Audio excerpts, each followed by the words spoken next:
My name is Kaya Daven, okay? And I'm the president and founder of an organization called 4T's Productions. That stands for Teaching Teens to Think.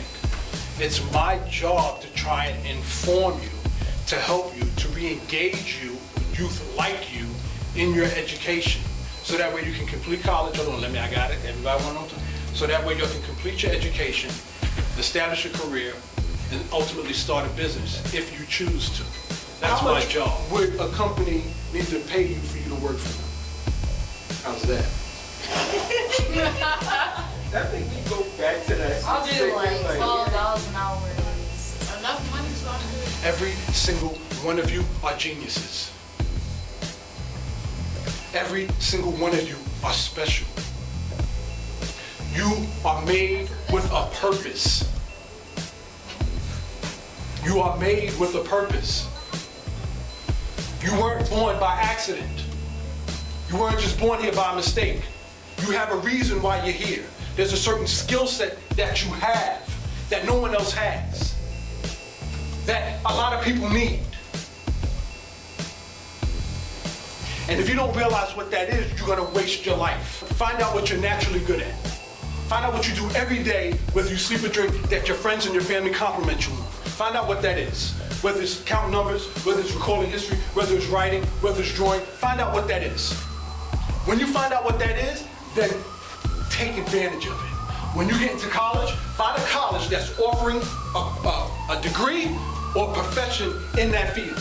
10 years down the line, you will not have that comfortable lifestyle that you'll think you have a cakewalk through right now, if you don't start taking your life and your future seriously.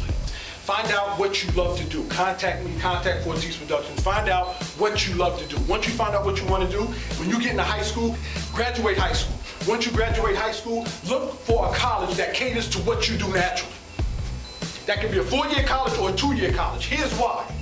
A 2-year college is going to save you tuition. You won't be on this track that the world is giving you, that you get a high school diploma, you get to college, and you have a good job. You're going to buck that system.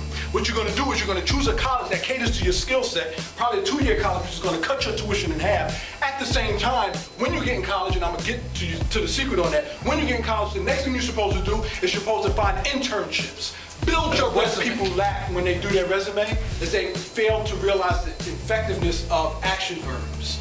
Because resumes, and you put your resume in, they don't want to hear yo, this and that, you know what I'm talking about, Joe. They want to hear articulate action verbs to let them know exactly what you've done on this job in your previous experience. So that's what that sheet covers. So if you look at that sheet, they talk about acquainted with, adapted, added, allocated, built, benchmark. These are key words that companies look at that help them determine whether you're going to be an asset for their company or not, whether you can benefit or be a benefit to their department that ultimately is going to make them you don't realize the benefit of a cover letter. What the cover letter does is it let you have your resume, and the resume shows what you've done, tangible, what have you. But a lot of companies want to know who are you as a person, because a lot of things that's coming up now in companies, they want to know what your soft skills are.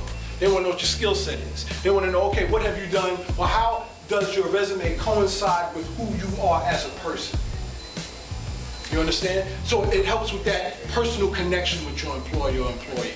So that's why cover letters, and when you go into the interview and you're bringing up information in that interview that only the internal network people know.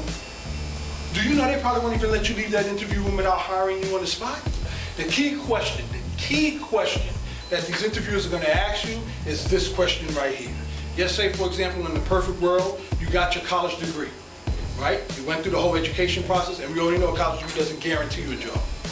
Right? One of the reasons why it doesn't, because in this interview, one of the key questions that they ask you is, we see that you're matriculated. You did all the studies you were supposed to do. You paid the tuition that you were supposed to pay. You applied for the scholarship that you were supposed to apply for, right? You did everything you were supposed to do. Dot your I's and cross your T's. You did all that, and you get in this interview, and one of the key questions they're going to base whether they hire you on is this one question. And that one question is, we see you're matriculated, but do you have any on-the-job experience? Do mock interviews. Like if you have a friend, mom, someone you trust, whatever, practice interview. Your posture, how you dress, appearance is important. A mock interview kind of helps you with that, You want that presentation is very important.